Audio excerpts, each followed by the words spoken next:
Good evening, everybody. Thank you for coming. Just before we begin tonight's meeting, I'd just like to cover a few brief housekeeping points. Then we'll move to the public participation session, followed by our main council business. We'll be hearing from our borough councillor tonight, but not our county councillor, I believe. That's right. If you have any specific questions for them, I'd kindly ask that you contact them directly outside of this meeting or attend one of their local surgeries rather than raising those matters here tonight. As a reminder, our meetings are governed by formal rules known as our standing orders, which are in place to ensure meetings run fairly and efficiently. These are available on our website or via the clerk. This includes expectations for the conduct of everyone present, councillors and members of the public alike. A separate leaflet outlining how public participation works at our meetings, including how and when you can speak, is available on some of the seats. As chairman, I will always encourage respectful and constructive participation. I'm sure everyone here will continue to behave appropriately, but I must make clear that obstructive, offensive or improper behaviour will not be tolerated. In line with our Standing Order 3H, please note that any questions raised during public participation do not necessarily require a response at the meeting and will not prompt a debate. A response may be given in writing or orally at a later date as appropriate. All comments or questions should be addressed through the chair, and only one person may speak at a time. And I'd ask that you please raise your hand to indicate you wish to speak, and if able, we ask you to stand when speaking. And please note that we're being recorded this evening. And finally, I'd be grateful if you could switch any digital devices to silent so we can minimise interruptions. Thank you.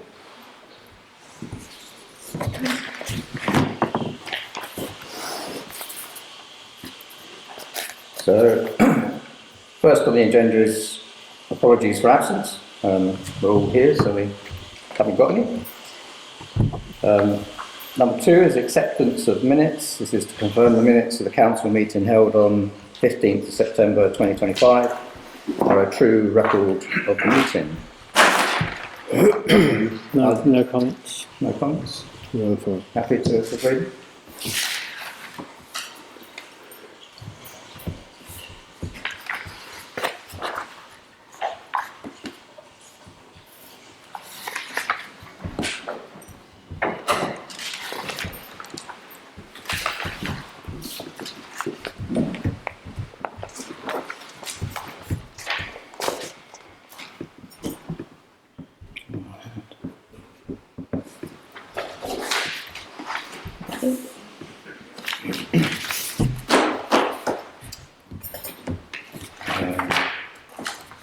Okay, number 3, disclosure of interest, to receive any declarations of interest from members in relation to any items included on the agenda for this meeting in accordance with the Councillor Code of Conduct.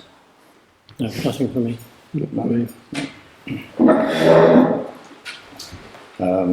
Number 4 is DPI dispensations, to receive and consider any written requests for new, if any. I suspect not. So number 6 is Chair's report and note of resignation of councillors.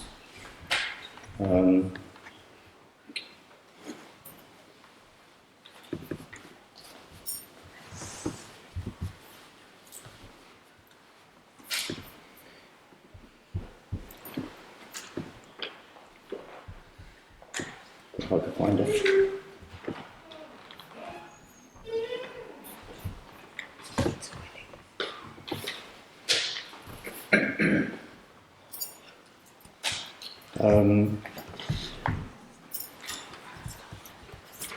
Sorry, just bear with me 1 second.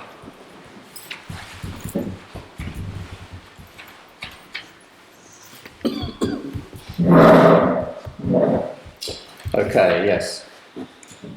So I just want to note for the record that since the last meeting, 2 councillors have resigned.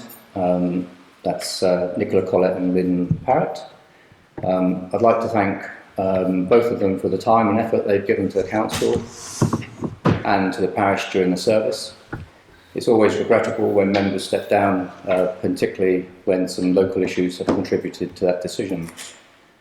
Following those resignations, the necessary number of electors have requested a by-election, so Guildford Borough Council will be arranging that in due course. Members should be aware that the by-election will carry a cost to the council. Did we have a response? No, I've asked, but I haven't got back to me. Okay. So I just wanted everyone to be aware of that and to record our thanks and acknowledgement formally. We have had some interim dates, haven't we, for the election, but it won't be until January, late January, isn't it? Yeah. Yeah. But obviously that will be advertised when we have more details. Do I need to say anything more about the councils? Or the election? Do I need to say anything more about the election? No, it'll be driven by Guildford Borough. Okay. Yeah. Okay.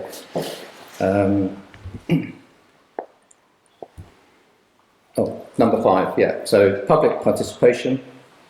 So as I said earlier, members of the public are able to express a view or ask a question on relevant matters on the agenda, and are welcome to stay and observe the rest of the meeting, but may not speak or interrupt the meeting following the public participation session. Each speaker shall have a maximum of 3 minutes to address the council. The number of speakers is limited to 5 speakers, so a maximum of total time of 15 minutes. So yes, open up to the floor. Well, we have had, Rosemary has asked already, so I will go to Rosemary first. Thank you. Okay. Once again, I apologise for the glasses, it looks a bit funny.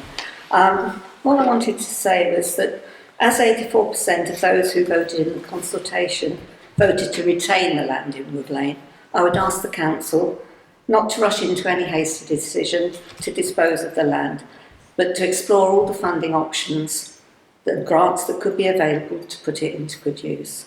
I appreciate this is additional work, and I therefore ask the council to set up a working party, as they have done with the Morden Memorial. I also ask that the council, if the council decides to sell the land, that the parish residents are given the opportunity to purchase it.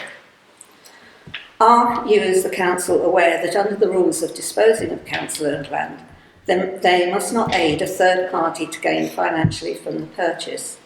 If the land was to be sold to the Hamptons estate, it would greatly increase the value of their plot, as it will no longer be landlocked and will have its own access. Finally, as you're probably aware, covenants can be released under certain circumstances where 2 pieces of land are combined, and are therefore not a guarantee that this land will not be further developed or used as a car park if it's sold off. There was a previous planning application by the estate for parking there in 1994, which was withdrawn. So I just wanted to make you aware of those points. Thank you very much. Can I just ask, we have discussed about the previous planning application before, and none of us know about it or aware of it. So I'd be grateful if you could give us a copy. I will pass you copies, yes. Thank you.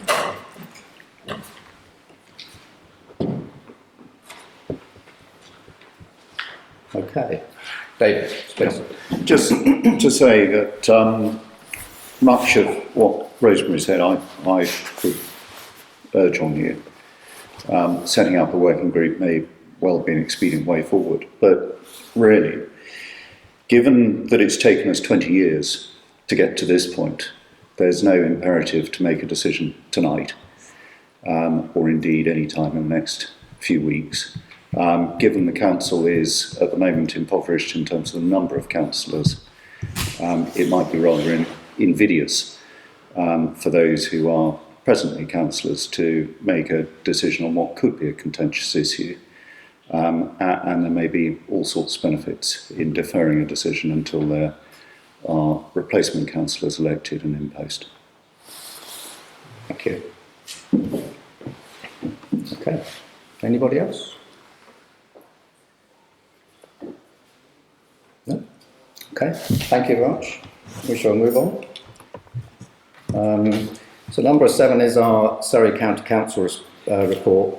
and I did see an email saying that Matt sends his apologies for this evening. Number 8 is our Guildford Borough Council report. I can't see our Guildford Borough Councillor here, so it may be that she's held up at another meeting for the moment, so we shall wait to see if she arrives. Okay, so number 9 is the consultation on Wood Lane. To receive and note the results of a public consultation regarding the council-owned land at Wood Lane, and to consider the council's position moving forward. So the results were published on the Parish Council website, so everyone there was able to see those. We received 124 responses to the consultation. So of those that took part, just under 84% wanted the land to be retained for public use, around 14% supported disposal by sale, and about 2% were unsure or neutral. One response was left unanswered. The slight anomaly on a couple of the responses was because they were paper documents and not those that were filled out online, hence why they weren't filled in quite correctly. So the 124 responses is about 17% of the electors in the parish. So, given that we've all seen the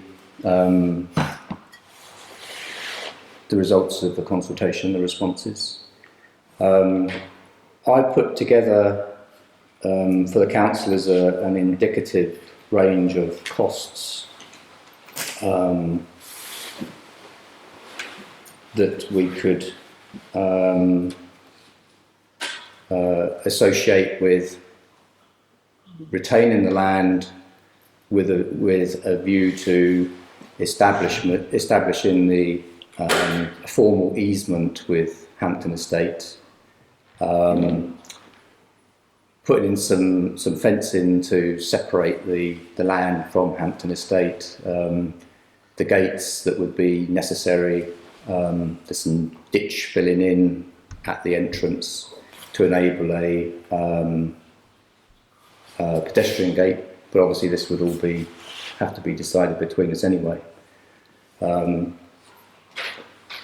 Those costs also included for selling the land. So I think roughly speaking, we were looking at around £12,000 to do the works, to bring it up to a specification that would allow for what we require from a health and safety point of view. That wouldn't include any of the suggestions that have been made through the consultation documents and by residents previous to the consultation.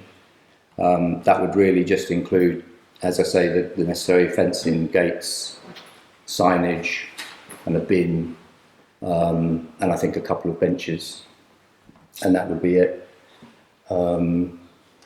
The cost to sell would include a solicitor and a surveyor, and I think that was about £2,500. But these are just indicative at the moment. Obviously, it's not all based on cost. There are many more factors involved. But did you have any comments that you'd like to make now? No, I mean, having read and seen the responses, as you say, it's something approaching 17% response from the parishioners, which is not untypical of the number of responses we get to things within the parish, it would seem. But I think the benefits and drawbacks and the costs of options to retain or to dispose need to be considered. And as you say, you have made a start on putting some of that together. But I think before we can make a decision, we need to take that a little bit further and consider the options. And I don't think it's necessarily, well, I suppose it is a sell or retain, but a retain is not just a single option. There are multiple options within a retain, and I think those need to be explored a little bit further.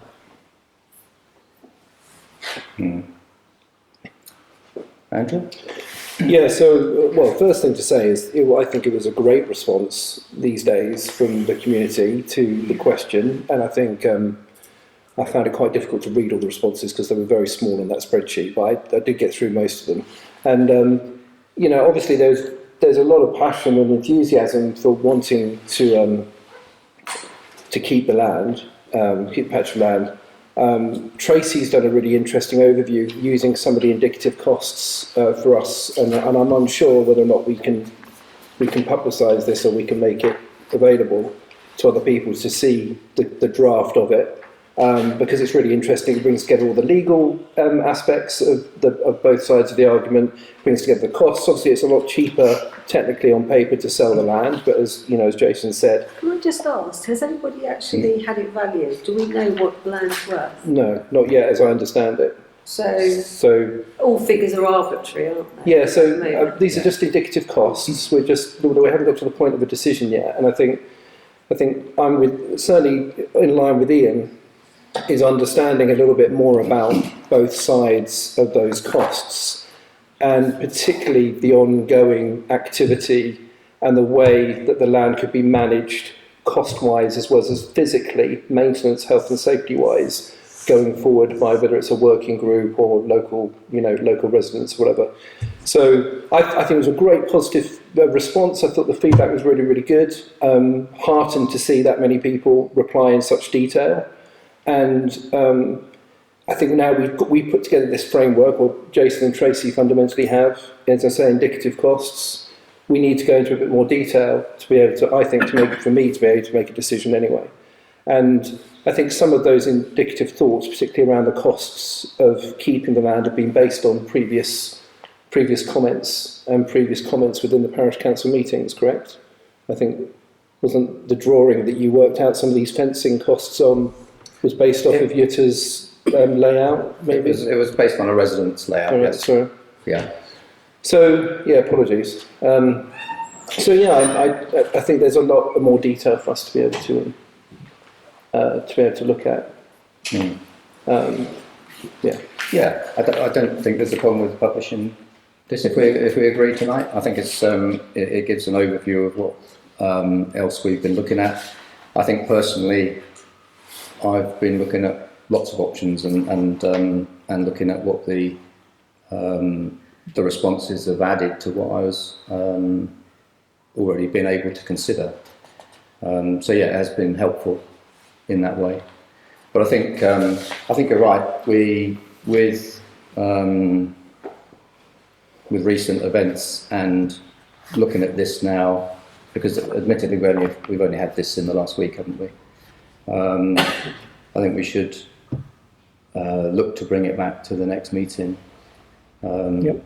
So defer the decision until at least the next meeting, and look at what we come up with in between. If there's anything that we feel we can bring to the meeting next time.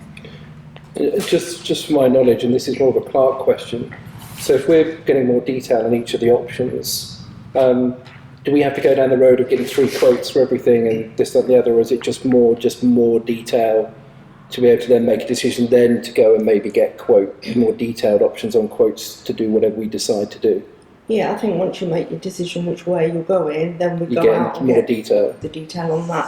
I think I was just going to ask, that report that I put together, is we then going to put on the website so that residents, is that what you're proposing? And how can they see it? Yeah, on the website, yes. Yeah. Yeah, if we can publish this on the website, then it gives everybody an idea of at least what we're looking at. Yeah, there's no decision making, it was just giving all sorts of options really. Okay. Yeah, okay. So, well, I propose then we bring it back to the next meeting as the original motion. At least then we can look at it then. Yeah, you know, provided we've got all the detail for, you know, Yeah. we need to make sure we've got that. We don't want to bring it back and have to defer it again. We're better off just, Yeah. but yeah, Yeah. Well, providing we've got that, then yeah. Yeah. So all those in favour of bringing it back? Yeah. So unanimous?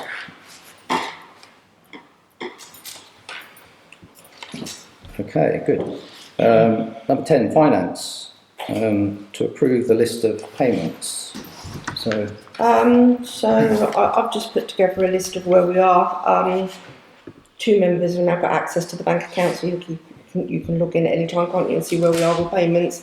So I just printed it out, more for Andrew's view. So it's just a list of where we are. And it's just to know, and then it's going to do a full bank reconciliation. yes, well hopefully we can get to the point where Andrew can go through the reconciliation. Yeah. Yeah.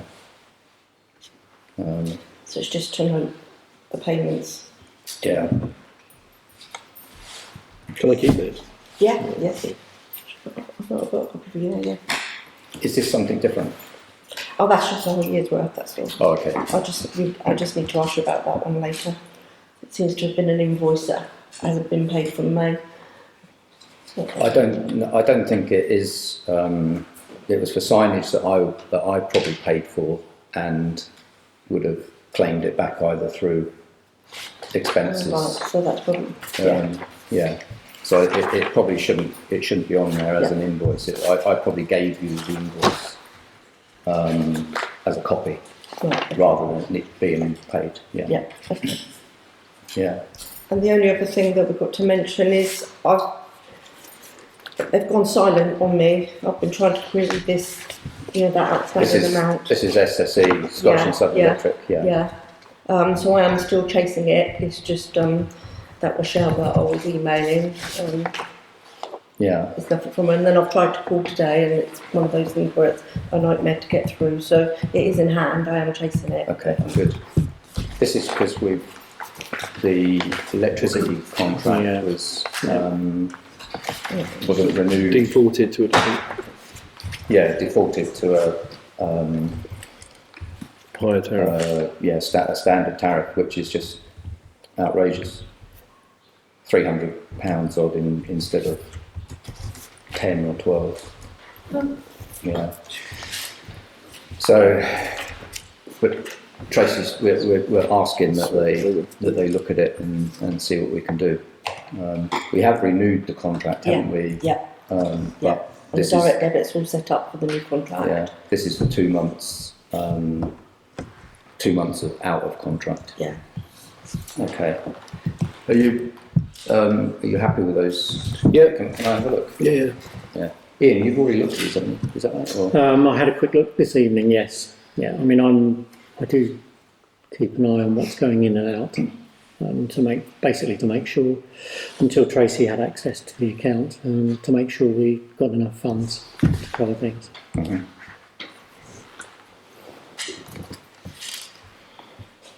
Yeah, I had been looking myself, yeah. Yeah. Okay. Are we all happy to agree the payments? Yep. Yep. Yeah, all agree? Thank you. Okay, thank you.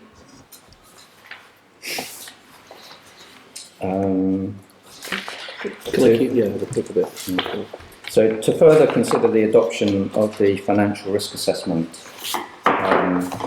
so this was the new document that Tracy drew up, and it's a lot more readable, isn't it, than the last one we had, and a lot more sensible. Did you have any queries about that? I know Tracy added the key so that we know what the different risks relate to. Yep. Any questions? It's much better. No. So we're happy to approve that? Yep. Yeah. Yeah, All in it's favour? okay. Yeah. All agree. Thank you. Just a quick question, we can review that any time, so if we want to update it, we can update it any time. Yeah. Usually It's not an annual, but usually annually. yeah. Yes. Okay. Yeah. Just so you know, going forward, you have to physically do it every year and note it in your minutes as part of your audit. Yeah. That's what they check on. Yeah. Okay. And then it's to note the conclusion of the external audit for 24-25 financial year. So I believe there's no other paperwork, is there? It's just, It was, the only other paperwork that came back with their conclusion, which is what you put on the website. is that what I put up already? Yeah, Okay, yeah. So you just have to formally note it that it's been received at a meeting. Yeah. Okay. Well, we have received it. We have, yeah. Yeah. Good. Thank you. Number 11 is to further consider the adoption of the following policy, which is the IT policy. So this has come back a couple of times because we've made some tweaks to it, and I think I'm happy with it. Anyone else have any queries on it? No. No? No, since it's We're been totally independent IT-wise now. We've got, as in hosting of websites and all that kind of stuff. Well, I control the hosting for the old website. That's on a server because when we transferred it, it goes onto a server that I hold. But that will, at some point in the future, when we don't need that email address anymore, we can cut it off. Yeah. So we don't have to keep it. The new website with the new email addresses is all on its own account, as it were, with Crystal. Okay. Yeah, so it is separate. And the Microsoft account now is separate, isn't it, on our own account? it is. Yeah, yeah. So we tried to make things as separate and unattached. No ties to other people not doing the job anymore. Yeah. Okay. So everyone happy to agree the IT policy? Yes. And then we can put that up. All agreed? Yeah. Agreed? Yes. Okay, number 12 is the Remembrance Service. To receive updates on the Remembrance Service and confirm volunteers for road closures. So at our last meeting, or even before, we resolved to facilitate the road closures and help with the Royal British Legion's involvement. We're still waiting for Guildford to come back about to give us the road closure notice. We did ask because the Royal British Legion weren't. They're not allowed to put forward volunteers now for the marshalling or to do anything with the event. So it is up to the parish council to do that. Hence why we put out the request for volunteers. And I believe, have we had some volunteers? Not come forward by email, no. Oh, okay. I'll double check tomorrow. I know we have. Somebody has. I know we have had one volunteer. Sorry. And when I met with the chairman of the Royal British Legion last week, I believe there is another person that will be able to distribute the signs and then pick them back up. But we need a minimum of 3 people to be on each of the barriers. We'll have 5 barriers, but 2 of them don't have to have personnel with them. So we do need Well, I'm happy people to. happy to join in. I was Well, waiting for. Yeah, I know, but my feeling is that I was hoping that we would find people that wouldn't normally attend the service, because it does seem a shame that those that wish to attend the service and normally do so would be prevented from being part of it because they're on a barrier. It would be nice to find some people from within the village that that wouldn't normally attend but are willing to give up barely an hour of their time to do so. So we'll put out another push then and ask. Yeah, but as I say, I'm happy to Yeah. Yeah. step up if More we're concerned that insufficient. that it's unable to happen because of Yeah. people not volunteering. So we're all in. Good. All right. Thank you. What I'll do as well is, so we had some, we did have some grief with a resident or two residents with one of the marshalling points giving some sort of verbal abuse to the marshal last year because they couldn't pass, which obviously is unacceptable. So that does prompt that we need to advertise it more. So I will put the details of the closures and a map that we have for where the barriers will be, and the time. And the time is the same. It's basically 10:30 to 11:30. But we'll publicise that. And a particular resident who asked about that, I'll make sure that we email them as well so that they know. Do you have your reefs sorted out? Yes, the RBL saw that, yes. So, yes, I think apart from volunteers, we're on top of the other things. Okay, 13 is bus shelters. So to discuss the repair of the bus shelters in the parish and agree our way forward. So just before I ask the pair of you, we did, I asked Steve, our maintenance chap, to kind of do a quick review of each of the bus shelters. Of all of them, the majority kind of just need a little bit of TLC and coat of stain, that type of thing.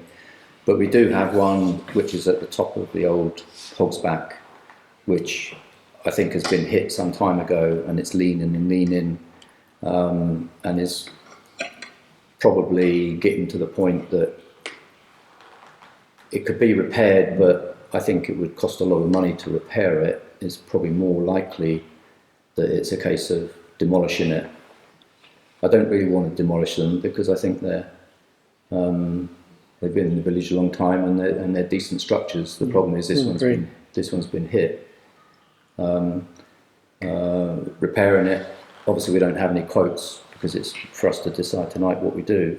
But if we demolish it, then it will. Our maintenance chap will be able to do that himself, I'm sure.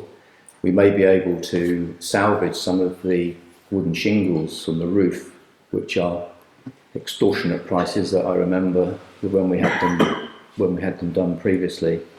So we may be able to salvage some of the newer ones of those. But it could be that, do we look to, if we look to maintain it and repair it, given that we have no bus services,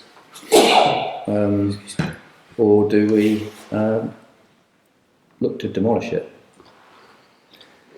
Sorry, there was a question over ownership, wasn't there? So I have contacted the borough councillor, and if I give him all the locations, he's going to check.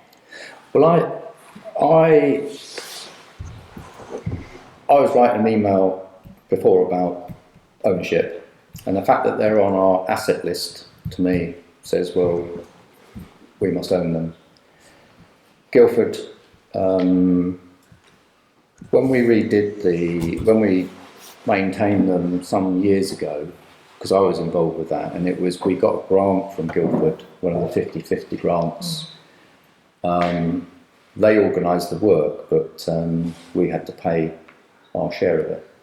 So it would be good to find out if they are somebody else's or our ownership, but the fact that they're on our asset list and parish councils are normally tasked with maintaining them, then I think it would be up to us what to do. I have looked at GBC's asset list and they aren't on there. But that's not to say that their asset list is 100% complete. Yeah. I'd ask the question, see what they say. We might get lucky. Yeah, I'm happy to find out. I mean, I'd rather it wasn't demolished, but then I can't see how it's, they'll say that it's, that one particularly is repairable. It doesn't sit on, sorry, it doesn't sit on our land though, does it? It sits on No, it's probably Surrey's land. yeah, none, I don't believe any of them are, would be on our land. It's more of a, we're tasked with maintaining them, Yes, aren't we? yes. But it's So, one of those things where we maintain it, but we don't necessarily have ownership. Well, borough councils have a habit of that. They stop Well, yes. maintaining, so the parish take it over, but it doesn't necessarily mean that you own it. No. yeah. So it's best just to get it checked. Oh yeah. That's why. Well, I've just so you know, I asked Steve to. We got some road pins and tape, and I've asked Steve to barrier it off, given that it is unsafe. So hopefully he can keep on top of keeping the barrier tape there. With regards to the other ones, I think it is going to fall to us to do at least some maintenance on them. We So get some quotes. sorry. Get some quotes for that. Then. Well, I think Steve will be able to do it. Okay. Yeah, it'll be a case of staining, a couple of coats of stain. Some of them need some panels replaced, but there's not much to do. I sent you through the photo survey. Yeah, I wasn't able to get through to it, I'm afraid. It was on a shared drive, wasn't it? I couldn't. Yeah. But I will. I'll crack it. Yeah, Shelters we You should be able to. You should be able to. 5 also. Yeah. You should be able to get it. I know, yeah. Is that the one at the top? Is that the one I went round sometime earlier this year? Well, actually only in September. And there was one of them that had lots of chairs behind it. Like, well, sort of What, plastic seat? version of these Yeah, seats. at the top of the old Hogsback. I didn't know which one it was. It's just that I took the photographs and then I'd forgotten, because it was so long ago, I'd forgotten I'd taken the photographs. When the pictures came round, I thought, oh, I remember. Found the photographs, and I'm assuming it's the one at the top because of the state of the bus shelter itself. But that was behind, and you can see. So maybe when you went and looked, they'd gone. I didn't go and look. Steve did it. Oh, Steve did. Right. Yeah, but I don't know anything about those. He hasn't said to me about those, so whether they have gone. Okay. Yeah. What we do, or what I propose to do, is we can ask Steve just to give us an indicative cost of what he can do to maintain all of them, bar the one on the top, and just check that he's happy to do that, which I believe he is anyway.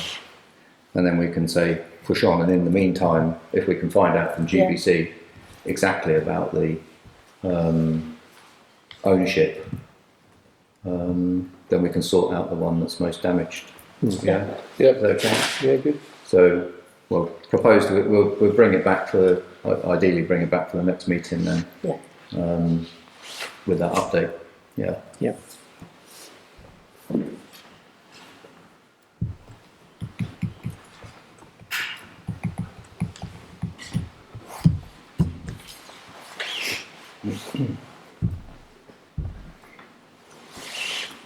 Okay.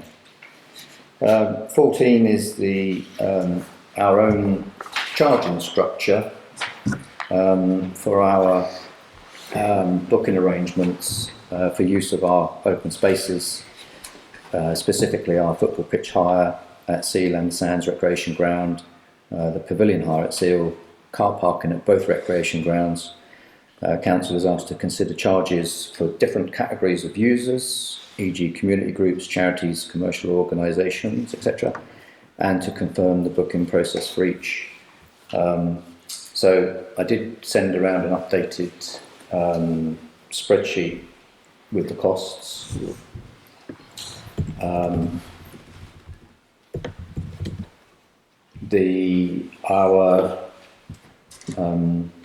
Our hire agreement form is suitable, so anyone that wishes to hire based upon the criteria on that document, can just fill out a hire agreement. And but it's whether or not we all agree that the hire charges reflect what we want to charge. We obviously have costs to maintain the grounds that seem to go up considerably every year, and we do have cleaning costs to think about with the pavilion.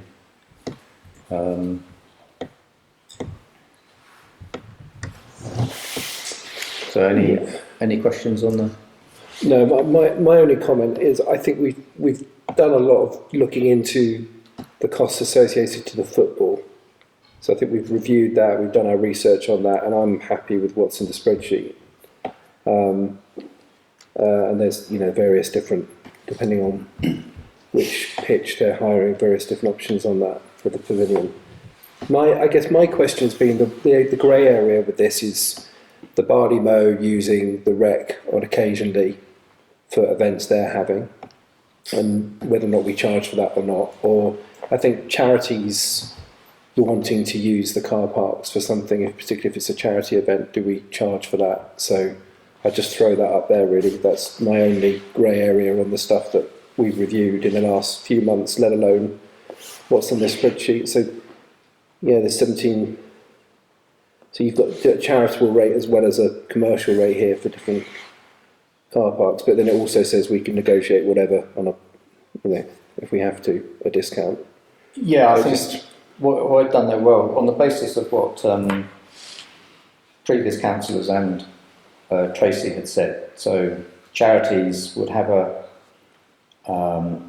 similar rate, but they would attract, say, a 25% discount, or what we might, if it falls within a meeting, then we can obviously discuss it and agree what discount we wish to give.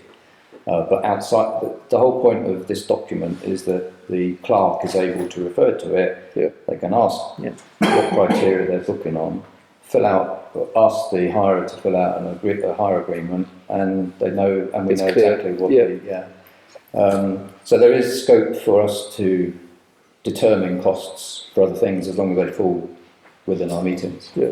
I think the commercial business use, I think it is fair because we are, the pub is a business. I know it's in the village, but again, at what point do we draw a line? Because it would be unfair to give one business either no fee or discount when you wouldn't others. Yeah. But that's for us to decide. And there are discounts for villages based in the businesses based in the village. Yes, so we've got that has been looked at. Yeah, so as long as it's across the board, so 25% discount for businesses within the village, and also the use of the rec and car park at a lower rate of £25 per hour, which will help cover the repairs. That would be Sands specific. Yeah. Seale. No, Sands, because Seale has a tarmac. Sands only got grass, so I'm thinking about the groundworks. we do have damage. Yeah, I mean it would be great if some of the hire will eventually go to add in more of the grass matting that will help preserve the end of the rack there. I mean, again, this is something that we can put in place and review it. Yeah. See how it goes, and review it. If it appears, if anomalies show up that for whatever reason that mean we need to look at it again, then we can. And again, this will be published on our website, right? Yes. Perfect. Yeah. Yeah. So everyone will be able to see what the charges are. I mean, basically, it does mean that any parish residents, it would be obviously they're free to use, except for the pavilion because it needs cleaning. but obviously using the recreation ground and the like would be free. Unless they wanted to use it exclusive use.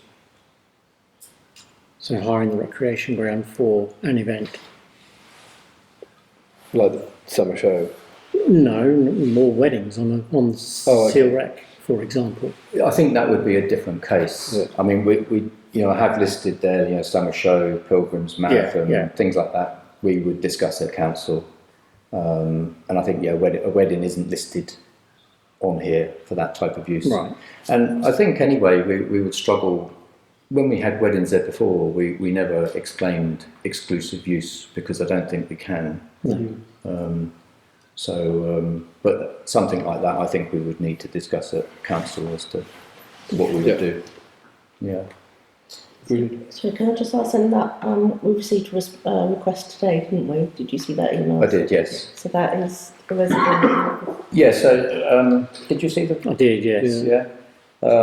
So I think that under this new charging structure would be offered free Yep. to the resident to use, given the nature of the event. And the health and safety risk as well. Yeah. Huge. Yeah. But you still need a hire agreement. Even if it's free of charge, we have a hire agreement, so all the terms and conditions are noted, and then it's obviously insured then, isn't it, as well? Yeah. So I think we can reply to that resident if we're all happy on that. Just one question on that. Do we say in those, I can't remember the terms and conditions, whether, for example, the Seale car park, whether or not that gate is manned whilst people going in the car park? No, it's up to the hirer on either rep to ensure To manage it. Well, ensure that it's under their control. Yeah. They have to unlock it and lock it up. Yeah. themselves. Okay. Yeah. All right. Yeah. May have to bring back, thinking about it, we may need to put another key box at the sands to facilitate this. But as that's a cost, then we may have to bring that back to the next meeting to do that. Not the cost of a. Cost of the key box, I think. Yeah. Which I'm sure will only be about 25. Can we not push that through? Can we not make a decision on that now? No. Okay. No, sorry. Sorry. No, it's you can't do it with unexpected costs. So, are we happy if I propose this? Do I have a seconder? Yep. Andrew, a second. All those in favour? All those in Sorry. favour? Sorry. Let's look reading the small print. Sorry. Great, thank you. Cheers. Okay, so number 15, to receive updates on the following items. So the first one is Seale War Memorial. I'm pleased to say that we finally got listed building consent, and I have the drawing from the stonemason was approved for him to go ahead. So he will go ahead as soon as he can and get it done. Good. But I don't have any dates for that. I've asked him for dates, but I think he wants to do it when it suits. So we'll wait and see. So at least that's sorted. And then neighbourhood plan working group. So Andrew.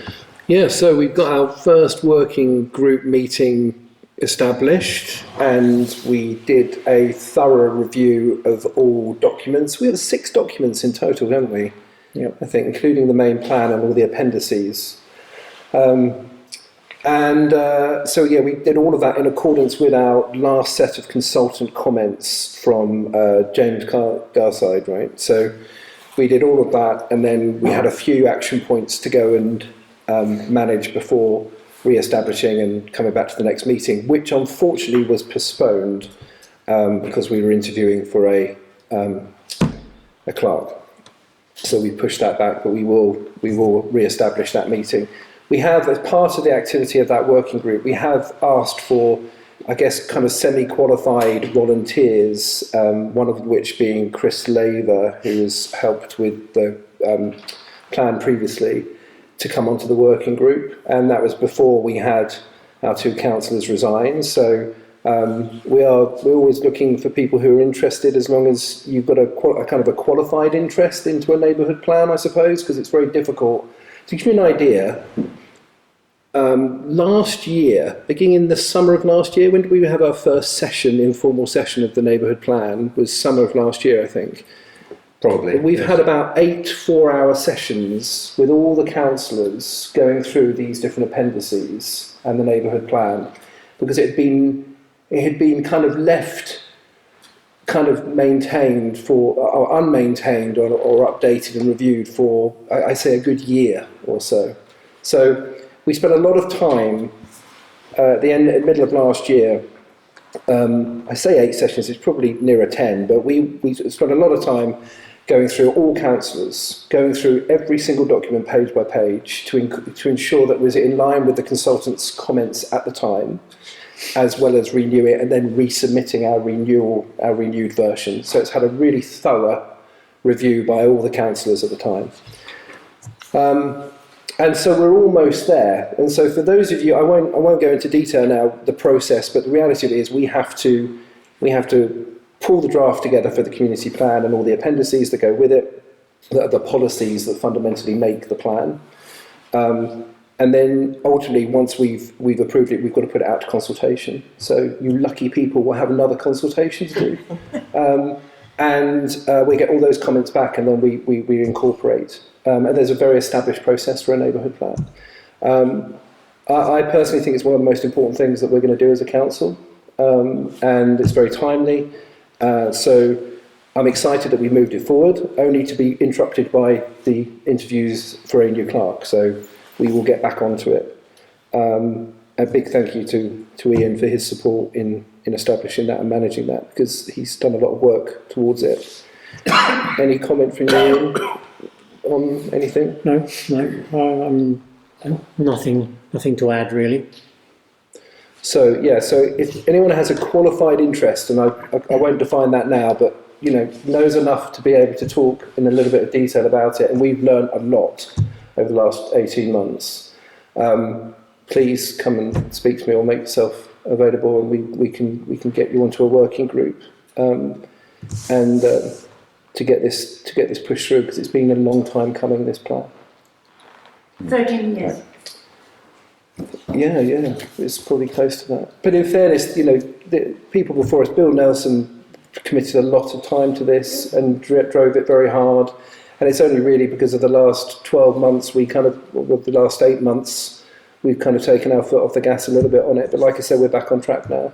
And hopefully we can start talking a bit more about it in this meeting and giving you we want to be very transparent about the progress and what it means. And also I personally think there's going to have to be an element of education of the community on what's expected from a neighbourhood plan in accordance with the local government and the national government situation. So there's a lot to take in on it. So we appreciate your patience and your contribution if you feel that you want to. Can I ask one question? The plan, do you submit it to Guildford Borough Council, or is it just kept? Eventually, yeah. Once it's gone through that process of consultation and management, and then it's got to be voted on. It becomes part of their local plan. Yeah, which they're reviewing. We won't hear about it tonight, but they're in review of that at the moment, aren't they? Yeah. So Good. all right. Yeah, great. Thank you. So before we move on, can I just confirm, or can we just agree the inclusion of Chris Laver to the Is that okay? working group? Yeah. We extended the invitation and he's accepted. It's just we wanted to put it through and make sure that it was above board. Yeah, sorry for the song. Yeah, brilliant. Thank you. Good. So yeah, Chris is fully On board. qualified member. Okay. Fine. Okay. So number 16 then, So Public Bodies, the Admission to Meetings Act 1960, exclusion of the public. I, the Chair, will move that under section 1 brackets 2 of the Public Bodies Admission to Meetings Act, the public shall be excluded from the remainder of the meeting by reason of the confidential nature of the business to be transacted. So this is for us to discuss the, to receive and consider the quotations for the play equipment, and also to discuss the appointment of a new clerk. So I will propose it. Do I have a seconder? Yep. Yeah, second. Second it. All those in favour? All those in favour? Yeah. Right. So thank you very much, everybody. Thank you. All done? Thank you.